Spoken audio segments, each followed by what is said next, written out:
Well, when you picture Goldstream Provincial Park, you probably conjure up images of salmon spawning in the river, eagles flying, and pristine wilderness. But yesterday afternoon, visitors to the park got a shock when the usually clean-running river had gone green. The Ministry of Environment says the fluorescent water could be the result of a prank. Now people are wondering if the real victims here are the wildlife and the fish that return to the river each year to spawn. A News reporter Louise Hartland joins us now with the story. Louise? Andrew, every year thousands of people flock to Goldstream to watch the salmon run and enjoy the provincial park. Last night, people looking to take in the natural beauty got a big surprise. From Goldstream to Greenstream. Last night, one of the jewels of Vancouver Island ran the color of a glowing emerald. It was the greenest thing I'd ever seen. It green like glycol. It was glowing almost. It was very, very, very, it was almost like lime green coloring jello. It was almost glowing and it was solid. This extended from about 500 meters upstream of the park bridge right down into the estuary.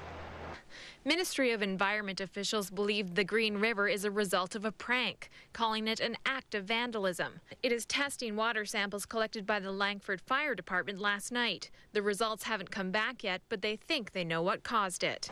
Indications are that the discoloration is due to the deposit of a fluorescent green dye, a dye used generally for tracing contaminants down sewer pipes and other drainage systems. Water tracing dyes are readily available online. This 1-pound container alone will dye 120,000 gallons of water. That's almost 500,000 1-liter milk jugs. But the river isn't the only thing glowing in Langford. This water fountain on Veterans Memorial Parkway also looked like Kool-Aid. Firefighters, the Department of Fisheries and Oceans, and the Ministry of Environment were all called out to see what was turning the water green. One thing is for sure, this prank is going to cost taxpayers a lot of money. From shock to concern, the question now is what damage can this do to the precious ecosystem? Fisheries and Oceans is very concerned about maintaining this very sensitive fish habitat. It's home to not just chum salmon, coho and chinooks and trout, but also wildlife that depend on it. Environment Canada says the dye it believes was used is non-toxic, but that's not enough for a longtime hatchery volunteer and consultant for the Department of Fisheries and Oceans. But any man-made chemical that enters the river is going to have an impact one way or the other with the flora and fauna that are in the creek.